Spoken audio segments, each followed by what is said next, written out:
안녕하십니까. 6월 9일 목요일 김형기의 돈이 되는 라이브 힘차게 시작해 봅니다. 점심 맛있게 드시고 계시죠? 오늘도 맛있는 반찬 저희도 준비를 했습니다.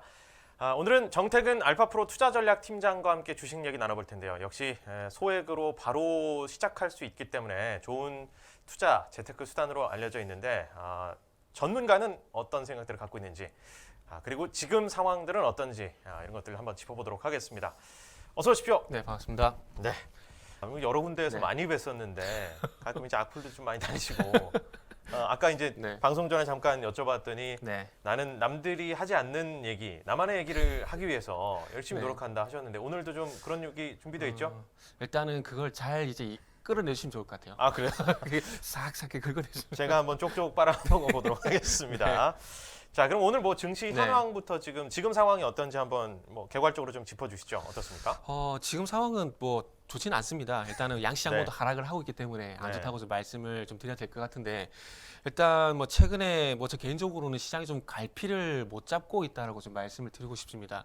그러니까 시장에 나올 만한 악재들은 다 나왔습니다. 다 나왔는데 중요한 건 이 악재들이 전반적으로 다 시장에 선반영이 됐느냐, 이런 악재들이 완전하게 해소가 됐느냐, 이런 부분들이 1차적으로 좀 따라와줘야 되는데 시장이 거기에 대한 자신감이 없다라고 좀 봐야 될 것 같습니다. 일단은 잘 아시다시피 인플레이션, 이 문제가 계속해서 부각이 되고 있는데, 그러니까 결국 인플레이션은 내가 가진 소득 대비 내가 살 수 있는 물건들의 가격이 계속 올라간다는 얘기거든요. 그러면 결국 중요한 것은 소비를 하지 못하게 되면은 이 소비가 위축이 되게 되고, 그러면 소비가 위축이 되게 되면은 아무래도 경기가 둔화가 될 수밖에 없다라는 이런 연결고리가 있다 보니까 네. 시장에서 부담을 좀 가지는 것 같습니다. 그러다 보니까 이 소비를 어쨌든 뭐 좀 진작을 시킨다 해야 될까요? 그러기 위해서 어쨌든 연준에서 이제 빅스텝이라 그래가지고 금리 인상을 이제 진행을 하는데, 네. 이 금리 인상이 어쨌든 간에 뭐 시장에서 좋게 해석할 때도 있지만은 지금은 어쨌든 안 좋게 해석을 한단 말이죠. 그러다 보니까 시장이 좀 흔들리고 있는 상황들이고요. 그리고 이 인플레이션이란지, 그리고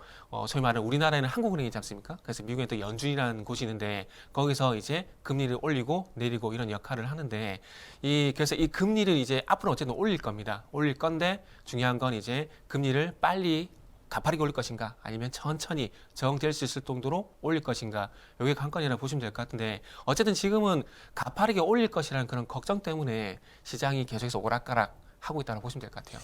근데 이게 참 모르겠어요. 네. 뭐 같은 종류의 기사처럼 우리는 보이는데 네. 이거면은 그냥 주식 사면 되는 거 아닌가? 호재인가? 네. 그런 때도 갑자기 이게 막 떨어지기도 네. 하고 이럴 때 그러니까 투자 전략 팀장께서는 네. 이제 고객들이 막 물어보기도 하고 네.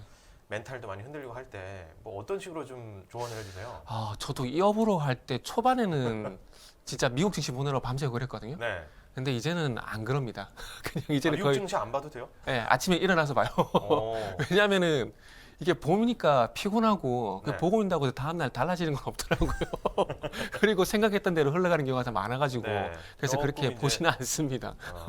하나하나 이제 네네. 뭐 처음에 공부할 때는 네. 사실 하나하나가 다 정보 같고 재료 같고 네네. 이거 막 열심히 공부해가지고 이해를 해야 될 것 같고 한데 이제 나중에 조금 이제 고수가 되면 좀 이제 숲을 보면서 이렇게 되는 건가요? 그런가요? 여유가 생기나요? 저는 개인적으로 주식시장에 고수라는 게 있을까라는 생각을 가끔씩 하거든요.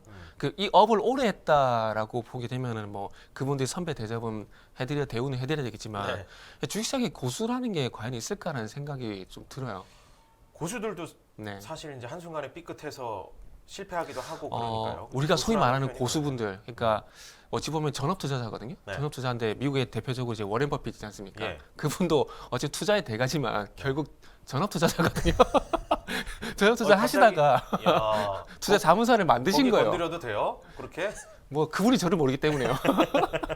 그분이 저를 모르기 때문에 아. 괜찮습니다.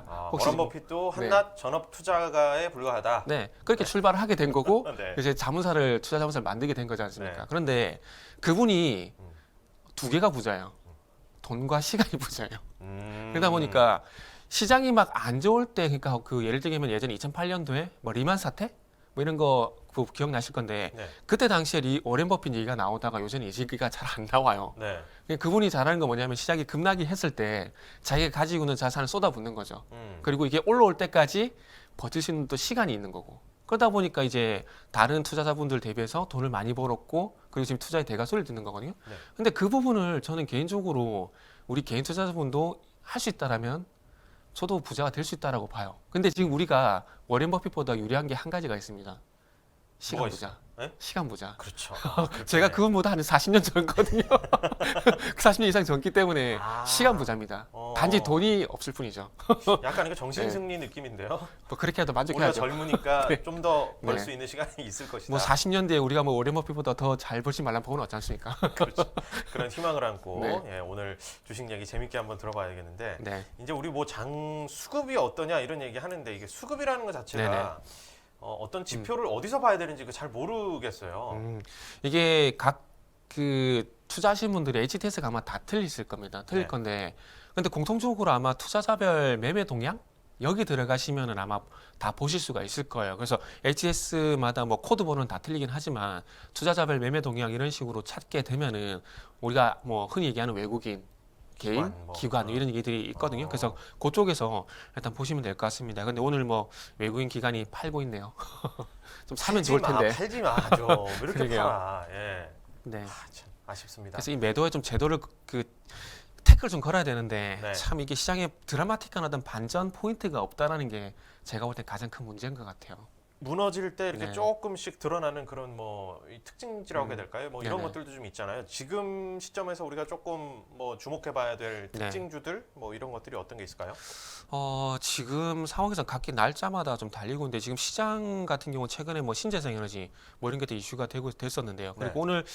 오늘 같은 경우 테마 쪽 보게 되면은 일단은 뭐 정유주, 뭐 기름 얘기 있는데 뭐 최근 SK이노베이션이 상당히 좀 주목을 받고 있는 상황이거든요. 네. 잘 아시겠지만은 차 있으시겠지만 요새 기름값이 너무 비싸요. 아니 왜 그렇게 비싸지는 거야? 그러니까요. 기름값이 너무 비싸가지고. 그러니까 아니, 수요는 계속 네. 이제 늘어날 수밖에 없는데 공급은 네. 너무 제한적이고 여러 가지 공급에서도 지금 막히는 네. 부분들이 좀 많이 있는 것 같더라고요. 그러니까요.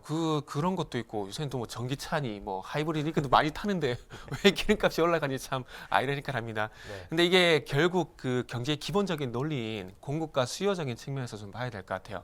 일단 수요적인 측면은 차차 하더라도 일단 공급적인 측면을 좀 봐야 되는데 이 공급적인 측면은 아시겠지만은 지금 어쨌든 이 기름을 파는 나라들이 많아야 되지 않겠습니까? 그런데 지금 아시겠지만 러시아를 현재 제재를 하고 있는 상황이거든요. 그러면 러시아가 이제 유럽이란지 글로벌적으로 공급하고 있는 천연가스란지 원유 이런 부분이 또 무시할 수 없는 수준입니다. 그런데 이 물량을 갑자기 끊어버리게 되면은 네.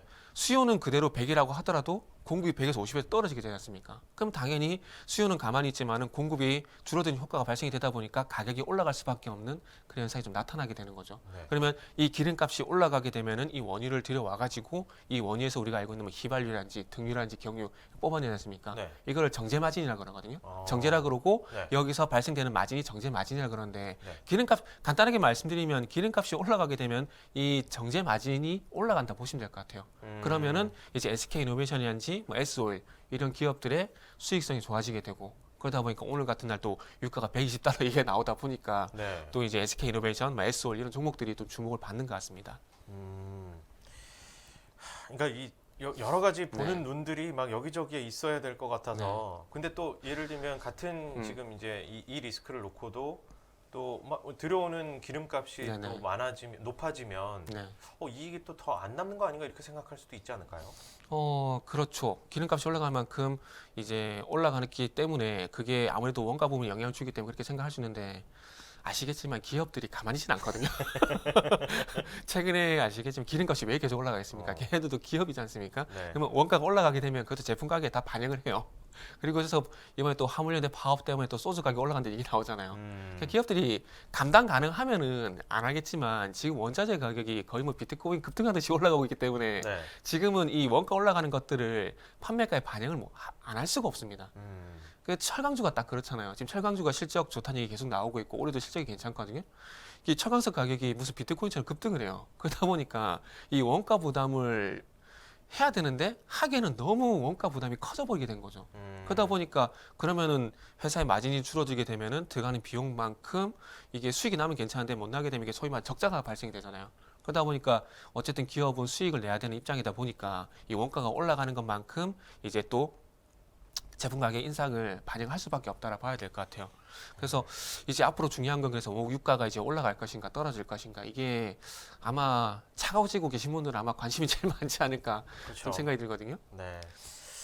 일단 그 네. 말씀 주시는 거 보면 굉장히 두루 여러 요소들을 보고 뉴스를 보면서 이걸 네네. 내 것으로 소화해서 그러면 어떻게 될 것이다 전망을 네네. 하시는 것 같은데 구체적으로 이렇게 비법을 좀 오늘은- 여쭤봐도 되나요? 그러니까 어떤 기사들을 봤을 때 네. 이게 어느 주식으로 연결되는 아이템이다, 호재다 이런 거를 네네. 좀 판단할 수 있는 게 그냥 이렇게 내공인가요? 아니면 좀 어떻게 우리가 배울 수 있는 뭐가 없을까요? 솔직히 말씀드리면 눈치가 있고 눈치 싸움이라 봐야 될 것 같고요. 네, 그러니까 예를 들게 되면은 그 어제 사마왕관이라는 종목이 상한가에 갔거든요. 네, 그 개인적으로 상한가 되게 좋아하시는데 네. 이게 소주 가격이 올라가게 되면은 그와 동반돼서 이제 주전 가격도 올라가고 병 가격도 올라가게 되고 소주를 만드는 원료 주정. 네네 네, 올라가게 네. 되고 이제 병뚜껑 가격도 올라간다 그러더라고요.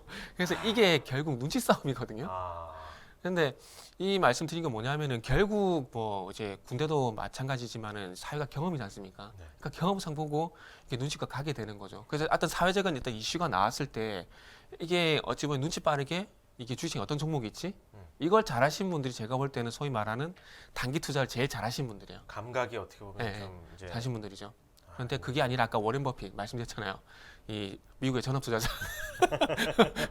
뭐 그분이 저를 모르기 때문에 괜찮다고 말씀드렸습니다. 네, 그래서 그분 같은 경우도 항상 그런 거죠. 이제 그분은 용기가 있는 거예요. 그러니까 리만 사태 같은 이런 상황이 오게 되면은 섣불리 이 주식을 매수했는데 이게 쉽지가 않는 상황이거든요. 왜냐하면은 샀는데 더 빠지면 어떡하지?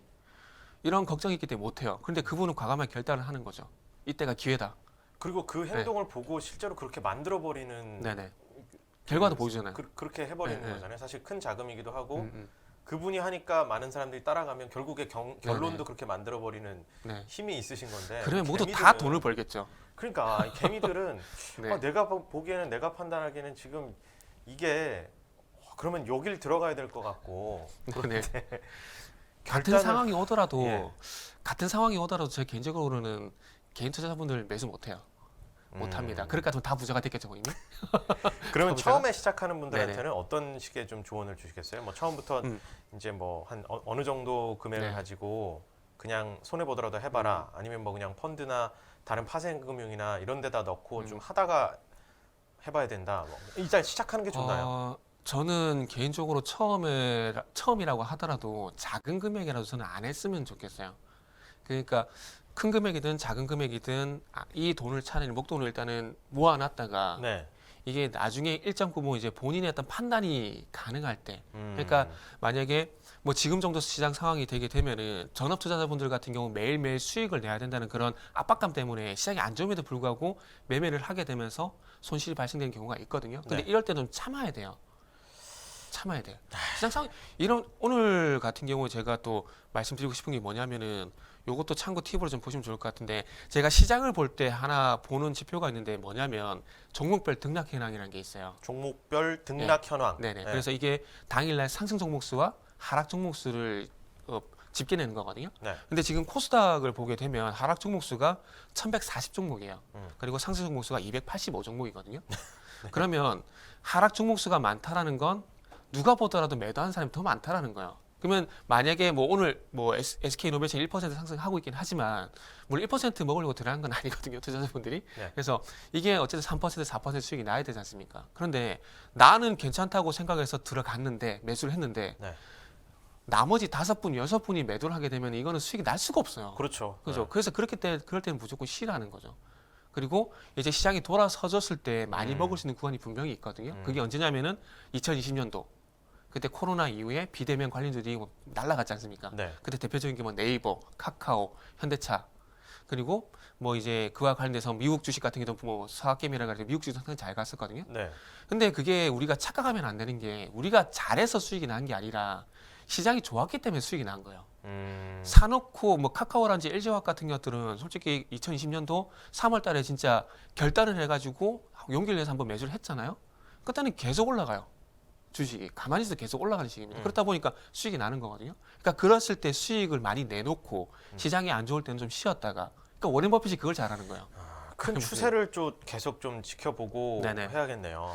그러니까 진짜 소위 말하는 고수라든지 전업 투자자분들 같은 경우에도 소위 계좌가 녹는다, 그러니까 우리끼리 표현으로 계좌가 녹는다는 얘기를 하거든요. 네. 이게 좀 제로가 되면서 근데 그런 상황들이 있습니다. 근데 상황인데 이게 주식 고수분들도 아까 말씀하셨지만은 9번 수익 내다가 한 번에 이렇게 엇박 타버리잖아요. 네. 그럼 계좌가 그냥 원점으로 돌아가 버리는 거예요. 이게 너무 아깝거든요. 네. 그래서 그럴 때는 좀 참아야 된다는 거죠. 아이, 그뭐 어렵죠. 누구나 쉬운 이제 사실 얘기인데 하는 참 어려운 얘기인데, 얘기예요. 예. 네. 참 그게 어려운 것 같아요. 멘탈 관리가. 네. 그래서 저는 그 주식을 시작하실 때 어떤 사회적 현상도 보는 것도 중요한데 꼭 당부드리고 싶은 건 그 심리 관련된 책이 있지 않습니까? 네. 저는 그걸 좀 보셨으면 좋겠어요. 어, 어쨌든 이 주식 시장도 우리가 이 HTS 그 노트북이라는 이 스마트 기기를 통해서 보고 있지만 결국 사람들이 사고 팔게 되면서 가격이 왔다 갔다 하는 거거든요. 네. 그러니까 결국 사람이 시장을 움직인다라는 건 그만큼 사람의 심리가 음. 시장에 영향을 준다라는 겁니다. 그렇기 때문에 주식 하신 분들은 또 그 심리 관련된 책도 같이 보시면 제가 볼 때는 주식 더 잘하실 수 있다라는 말씀드리고 싶고 네. 그리고 큰 그림에서는 그 경제신문 보실 때 그 국제면을 저는 개인적으로 좀 보시라고 말씀드리고 싶거든요. 그 국제면을 보게 되면은 이 소위 말하는 중앙은행에 대한 얘기도 나오게 되고 그리고 이머징 마켓에 시장에 대한 얘기도 나오게 되는데 그런 시장에 대한 얘기를 하게 되면서 잘 보면 이렇게 그쪽으로 돈이 가고 있다라는 것을 지금 신호를 주고 있는 거예요. 아하. 네. 그럼 이게 참 신문 보기 귀찮은 분들은 네. 12시에 돈이 되는 라이브 저희 네. 이제 외신캐스터가 늘 네. 나오거든요. 신문 하나 가져와야 읽어주면 되나요? 되니까. 읽어주면 되니까 잠시 후에 또 만나뵐 수 있고요. 네. 그렇군요. 국제면을 봐서 사실은 네네. 우리가 뭐 이 세계 시장을 주도하는 건 네, 아니니까. 그런 건 아니니까. 그러니까 미국이나 주도하는 네네. 곳에서의 그 재료들을 볼 수 그렇죠. 있으려면 네. 이제 국제 뉴스에 또 주목을 해야 된다. 네네. 말씀을 주셨고 그래서 심리적으로 내가 예. 좀 더 안정적으로 가져갈 네네. 수 있게 심리 공부도 하고 네네. 큰 추세도 보고 봐야 될 게 좀 있습니다.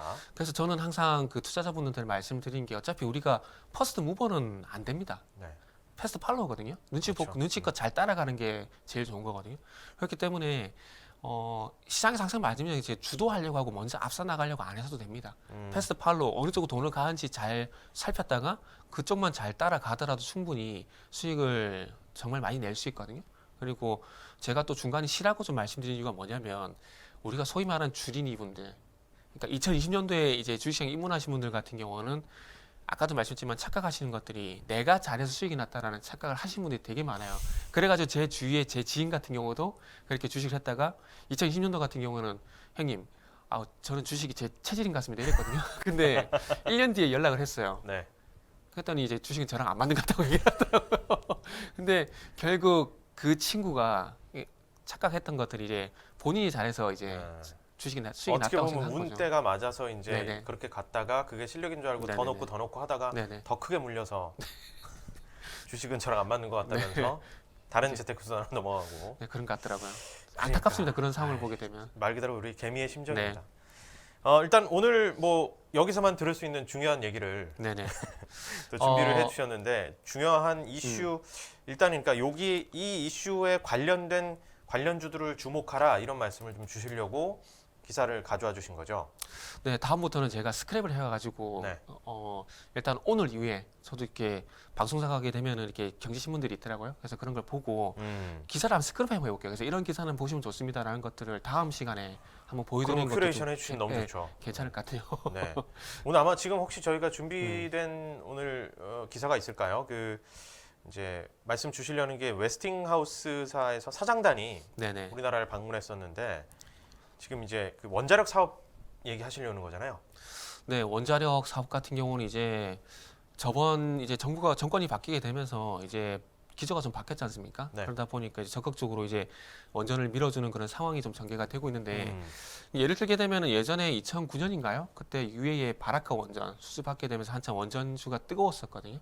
근데 이거를 굳이 뭐 급등을 노리고 매수하시라 이런 것들이 아니라 네. 앞으로 어쨌든 해외 쪽에서 좋은 소식이 들려올 가능성이 상당히 높기 때문에 미리 준비를 하시라는 차원에서 일단은 준비를 했다라고 좀 보시면 될 것 같습니다. 네. 그래서 미국의 웨스팅하우스라는 회사가 어쨌든 우리나라에 일단 방문을 했거든요. 이제 방문을 했는데 이제 해외 쪽에서 수주가 될 만한 것들이 상당히 많습니다. 유럽 쪽만 보더라도 체코, 폴란드, 영국 이렇게 예정이 되는 상황이고요.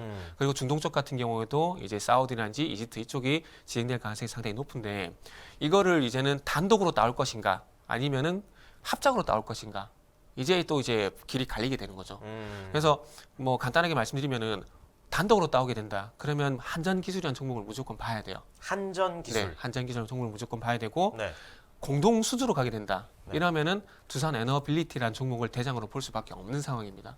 이걸 왜 이렇게 나눠서 말씀을 드리냐면은 일단 어쨌든 뭐 우리나라 원자력 기술이 상당히 좋습니다. 시공 기술이 상당히 좋기 때문에 해외에서 수주를 딸 가능성이 상당히 높아요. 그런데 공부를 할 때 혼자 하는 것보다 그래도 옆에 이제 반에서 1등 하거나 전교 1등 하는 애들이 옆에 있으면 도움이 되지 않습니까? 그렇죠. 그러니까 원전 수주에 딱 미국이 그런 역할인 겁니다. 음. 그러니까 단독으로 와서 수주를 딸 수 있겠지만은 혼자 가는 것보다는 이제 미국을 같이 데리고 가게 되면은 조금 더 유리할 가능성이 있다라는 거죠. 그리고 폴란드를 예를 들게 되면은 폴란드 같은 경우에 요새 미국과 사이가 되게 좋아요. 되게 좋거든요. 근데 그 폴란드 나라의 수주를 따라갈 때 그래서 한국이라는 나라가 혼자 가는 것보다 미국이라는 친구가 같이 가가지고 야 해줘.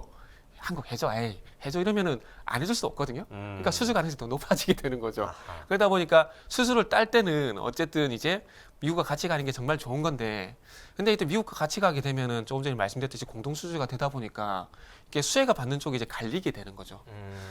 웨스팅하우스가 원천 기술이 되게 좋아요. 그래서 우리나라 같은 경우도 옛날에 고리 원전 요 같은 경우도 웨스팅하우스 기술을 가져온 거거든요. 네. 그래서 이 설계 기술 같은 경우는 미국은 설계 기술이 있기 때문에 아무래도 그쪽을 가져갈 수밖에 없어요. 근데 아쉽게도 미국은 설계 기술이 있지만은 시공 기술이 없습니다. 그러다 보니까 이제 미국이 우리나라랑 같이 하자. 우리가 수주를 따고 설계를 할 테니까 니들이 시공이라든지 부품을 납품해줘. 이렇게 되는 거죠. 그러다 보니까 제가 서두에 말씀드렸듯이 이 설계랑 겹친 게 또 한전 기술이거든요. 그러다 보니까 미국과 공동 수주를 해버리게 되면은 한전 기술이 조금 안 좋을 수밖에 없고 두산 중공업이 좋아질 수밖에 없다는 거죠. 그러니까 예를 들게 되면은 공동 수주를 하게 되면 이 원자로에 들어간 단조 기술 이게 두산 중공업이 아니죠. 두산 에너빌리티가 예. 세계 탑이거든요. 그만 기술력이 좋아요. 네. 그러다 보니까 그런 부분도 있고 이제 냉각제 펌프 이런 것도 이제 필요한데 그것도 두산 에너빌리티가 하고 있습니다. 그러다 보니까 이제 웨스팅하우스 같은 경우는 두산 중공업과 사업을 하게 되면 상당히 많이 도움이 된다라는 거죠. 그리고 이제 그런 부분이 있고요. 그래서 이 시공 기술은 우리나라가 있고 그래서 설계는 이제 미국이 앞서기 때문에 공동 수주로 갔을 때는 아무래도 시공이라든지 그리고 부품 납품 이런 쪽으로 볼 수밖에 없기 때문에 뭐 두산중공업이라든지 그리고 이제 원전에 들어간 철골 구조물 이런 것들은 또 보성 파워텍 이런 부분들이 좀 될 수밖에 없다라는 거죠. 보성 파워텍. 네, 보성 파워텍 철골 구조물 이런 것들입니다. 그래서 어쨌든 앞으로 결론적으로 말씀드리고 싶으면 단독 수주도 할 가능성이 있겠지만은 어쨌든 웨스팅하우스가 이 기업이 우리나라에 방문을 했다라는 건 앞으로 공동 수주로 갈 가능성이 상당히 높기 때문에 일단 공동 수주 쪽으로 방향을 좀 잡고 그와 관련된 종목들 쪽으로 보는 게 좀 좋지 않을까라는 말씀을 좀 드리고 싶고요. 그리고 이제 그 섹터별로 조금 한 이것도 예를 들어서 보게 되면은 이제 체코 같은 경우도 이제 수주를 할 겁니다. 이 도커바니 프로젝트를 가지고 수주를 할 건데 여기 한수원 사장님이 공을 상당히 많이 들였어요. 코로나 전국임에도 불구하고 이 체코로 날아가가지고 도커바니 그쪽에서 이제 이 봉사활동도 하고 그리고 이제 그쪽의 국기가 이제 또 아이스하키거든요. 그러다 보니 거기도 후원도 많이 하셨어요. 이거 왜 했겠습니까? 공을 많이 들였네요. 그죠. 네. 공 많이 들고 따와야 되거든요. 아, 그래서 이게 이제 입찰 제안서가 이제 한국에 온 상황인데 네. 이게 아마 빠르면 올해 말 아니면 내년 초에 결과가 나올 예정인데 어쨌든 공을 많이 들였어요. 그래서 그만큼 이제 단독으로 따오기 위해서 많이 노력을 한 상황인데 여기에 지금 쇼리스트에 프랑스, 한국, 미국이 들어가 있습니다. 또 미국이 또 참여했어요. 그래서 어찌 보면 체코는 수주받을 가능성이 상당히 높다고 보는 게 맞습니다. 단독으로 받던 어쨌든 미국이 있기 때문에 공동 수주 받던. 그래서 수주는 거의 거의 확실시 하는 게 맞는데 중요한 건 이제 여기서 또 이제 단독으로 할 것이냐 공동으로 할 것이냐 관리게 되는 거죠. 그렇기 때문에 이제 체코를 받게 되면은 또 자연스럽게 폴란드를 받을 수밖에 없는 상황들이고 이 폴란드를 받게 되면 또 자연스럽게 영국 쪽으로 갈 수밖에 없는 부분들입니다. 그런데 미국이란지 우리나라가 받을 수밖에 없는 것들이 이게 원전 같은 경우는 조금 그 정치적인 성격이 들어갈 수밖에 없어요. 왜냐하면은 이게 원전을 건설하고 난 다음에 이게 10년, 20년 할 게 아니고요. 한 최대 60년까지도 계속 운영을 해야 되거든요. 네. 그런데 만약에 예를 들어서 러시아처럼 우리 너희 싫어 이래가지고 가스 끊어버릴 거야. 원전도 마찬가지거든요. 원전은 지어졌다고 끝이 아니라 여기 운영이라는 정비 사업도 같이 해야 됩니다. 근데 만약에 러시아나 중국 쪽으로 해버렸는데 만약에 이번에 러시아 천연가스 사태처럼 우리 안 해줄 거야 잃어버리면은 이게 완전 가동 닫아버려야 되거든요. 좀 길게 예, 예. 그 신뢰하면서 꾸준히 예, 갈 수 우호적으로 있는 우방으로 갈 수 있는 국가들. 국가들과 예. 해야 되겠군요. 그러다 보니까 이제 기술도 폴란드 같은 기술이지만. 경우, 폴란드 같은 경우는 이제 미국이 될 가능성이 상당히 높아지게 되는 거고, 음. 그 사우디 같은 경우도 이제 우리나라 쪽으로 될 가능성이 상당히 높다라는 거죠. 그런데 음. 또 우리나라 쪽이 또 그 우리나라하고 미국이 또 유력할 수밖에 없는 부분들이 그 예를 들면 중국 같은 경우에는 이 현지 기업들과 좀 협력을 해가지고 큰 그림에서는 뭐 중국이 하더라도 이 작은 부품이라든지 이런 것들은 지역 협력사 같이 할 수가 있는 거거든요. 네. 근데 그것까지 중국은 다 하려 그러니까 어. 조금 이제 인식이 안 좋아요.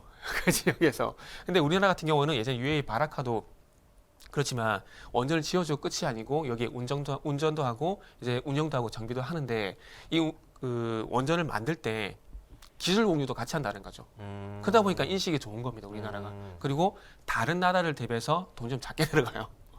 그래요? 네, 같은 효율에 싸면은 좋은 거잖아요. 경제성도 있고 좀 네. 더 이게 합자하는 마인드도 괜찮고 네, 그렇죠. 상대 파트너 입장에서는 네네. 만약에 중국은 뭐 어느새 이제 모든 게 메이드 인 네네. 차이나로 돼 있는데 그러니까요. 그러니까 예를 들면 남자분들 같은 게 차를 되게 좋아하지 않습니까? 그렇죠. 근데 독일 3사를 되게 좋아하잖아요. 뭐 그리고 제네시스 브랜드 좋아하는데 이게 어쨌든 올해 연식인데 뭐 차가 7천인데 형이 7천보다 좀 할인 받아갖고 4천 이렇게 사면 좋은 거잖아요. 그렇죠. 예. 그러니까 원전도 마찬가지예요. 음. 어차피 같은 효율을 낸다면은 좀 싸게 수주를 받을 수 있다라면은 더 좋은 거거든요. 근데 우리나라가 또 그게 있다 보니까 바라카 원전 같은 경우에 결국 수주받은 결정적인 이유가 그런 겁니다. 가격 경쟁력에서 프랑스한테 다른 나라에 비해서 앞서버린 거죠. 그래서 그렇기 때문에 뭐 폴란드 같은 경우 체코도 마찬가지로 좀 볼 수 있을 것 같고 그래서 지금 사우디에 지금 바이든이 이제 7월달에 간다고 하거든요. 네. 그래서 아마 그런 것도 좀 있는 것 같아요. 이번에 사우디 같은 경우에는 이전에는 이 미국이 리스트에 있었는데 사우디가 이번에 빼버렸어요. 그래가지고 한국, 프랑스, 이제 중국, 러시아 4파전이 됐거든요. 근데 어쨌든 이 사우디가 지금은 미국과 사이가 좀 안 좋지만은 결국 사우디도 중동 쪽에서 미국 우방입니다. 계속 같이 가야 되는 나라예요. 네. 근데 만약에 사우디를 중국에 러시아에 뺏겨버렸다. 그러면 사우디가 이 중국에 러시아에 질질 끌려갈 수밖에 없고 이 중동의 어떤 미국 전략에 차질이 발생될 수밖에 없는 부분들이거든요. 네. 그렇기 때문에 이제 바이든은 이제 사우디로 날아가가지고 이제 쭉 가셔가지고 두 가지를 해결하셔야 돼요. 이제 증산, 원전 이 두 가지를 꼭 해결하셔야 돼요. 그리고 뭐 증산은 조금 우리가 서두에 그 정유준 말씀드렸지만 유가 계속 고공행진하고 있지 않습니까? 그럼 해결하려면 결국 기름을 더 많이 파내야 되거든요. 바이든 대통령이 지금 네. 이제 문제 해결 능력을 보여줘야 되는 상황이기도 네, 하죠. 그렇죠. 내부적으로도 그렇고 또 이제 그 이 에너지 산업 관련해서는 사실 국내 정책하고 그 네, 이제 전 정권에서는 아무래도 탈원전 네, 쪽이었다 보니까 약간의 해외 수주하는 데 있어서 이게 엇박이지 어려웠죠. 않냐. 네. 너네는 안 하고 네. 우리는 하는 거냐 이런 부분도 있었는데 지금은 탈원전 정책이 그래서 다시 한번 네네. 이제 원전 정책에도 힘을 받고 좀 더 지속 가능성 국내 어떤 정책의 변화하고도 궤를 같이 하니까 좀 중장기적으로 봤을 때도 이 부분은 원자력 사업 분야 그럼 관련주들이 아까 말씀하신 그 한전 기술 네네, 그리고 두산 에너빌리티 네네. 이런 것들을 조금 이제 주목할 필요가 있다는 말씀이시네요. 네, 일단 큰 윤곽을 좀 잡아드릴게요. 그 국내 모멘텀이 있는 원전 관련주보다는 이제 해외 수주 쪽과 연관성이 있는, 그러니까 해외 수주 모멘텀이 있는 종목들 쪽으로 이제 봐야 되는데 그렇게 본다라면 이제 두산중공업이 좀 많이 쉬었거든요. 두산 에너빌리티가 좀 많이 쉬었거든요. 네. 그렇기 때문에 이제 두산 에너빌리티와 그리고 한전기술을 봐야 되는데 이제 여기서도 갈림길이 발생되는 부분들이 단독 수주로 가게 되면은 한전기술을 같이 봐야 되겠지만은 만약에 공동 수주로 가게 된다라면은 아무래도 두산 에너빌리티가 좀 더 시세가 날 가능성이 상당히 높다라는 부분들 좀 봐야 되고요. 그리고 이제 또 중요한 것은 이제 한수원과 연결고리가 있는 기업들. 제가 아까 전에 한수원 사장님이 그 체코에 도코바니 가셔가지고 상당히 노력을 많이 했다고 말씀드렸는데 네. 그렇게 된다면 이제 우리나라에서 또 한수원을 빼놓을 수는 없거든요. 그러면 이제 한수원과 사업을 하는 같이 하는 파트너사들 이쪽을 좀 보게 된다라면은 또 일진전기 지금 일신전기. 일진전기. 일진전기. 네. 예. 그래서 지금 일진전기가 한국 수력 원자력의 파트너사로 선정이 되면서 작년에 루마니아 쪽 가가지고 루마니아 원전 쪽에 이 변압기란지 전력기기 납품을 같이 했거든요. 근데 지금 한수원이 어쨌든 체코 도코바니 프로젝트를 이제 상당히 많이 공을 들이고 있는 상황이기 때문에 지금 만약에 도코바니 수주를 받게 된다? 그러면 일진전기는 이제 한수원의 어떤 수혜를 볼 가능성이 상당히 높다라는 거죠. 그리고 이제 광명전기는 예전에 남북 기업주로 이게 상당히 많이 나왔었는데 이제는 원전 관련주로 상당히 좀 묶여있다고 보시면 될 것 같아요. 그리고 광명전기도 한수원과 어떤 연결고리가 있는 상황들이기 때문에 뭐 순수하게 이제 뭐 체코 수주라든지 사우디 수주라든지 이런 쪽으로 좀 보게 된다라면은 방금 말씀드린 종목들 중심에서 먼저 보시고 그 외에도 뭐 에너토크라든지 보성 파워텍 여러 가지 종목들이 상당히 많습니다. 근데 요건 아마 전문가들 성향에 따라서 뭐 이 종목 좋다 저 종목 좋다 아마 갈릴 수가 있기 때문에 네. 뭐 그렇게 뭐 차별해서 보시면 될 것 같고 저는 개인적으로 이런 연결고리를 보다 보니까 아무래도 방금 말씀드린 종목들 한전기술, 두산에너빌리티, 광명전기, 일진전기 이런 것도 좀 보시면 좋지 않을까라는 말씀 좀 드리고 싶네요. 요 네 가지를 그러면 오늘의 추천주로 네네. 뽑아 주신 거네요. 네네. 앞에 쭉 말씀 주셨던 이유로. 네네. 알겠습니다. 이제 그러면 이 추천주 주셨을 때 가장 들어가기 좋은 시점 고르는 네네. 거는 좀 며칠 이렇게 쭉 보다가 역시 네네. 이제 어떤 그래프를 보면서 괜찮은 시점을 좀 골라야겠네요. 네, 아니면 맞습니다.